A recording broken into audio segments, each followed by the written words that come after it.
бойдақ кезде әр жігітпен сөйлесіп, әр жігітпен жүріп көрген қыз үйленгеннен кейін сол сезімдерді сағынады екен да.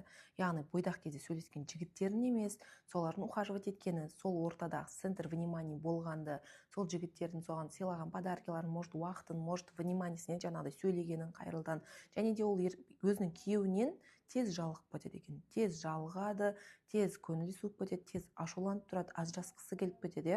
Сол себептен де қыздар бұрында сіз бойдақ кезде көп жігіт сіздің внимание жаңағыдай беріп, сізді ухаживать етіп, көп жігіт артыңыздан жүгірсе, қазір сіз сол сезімдерді сағынып жатсаңыз, это ненормально.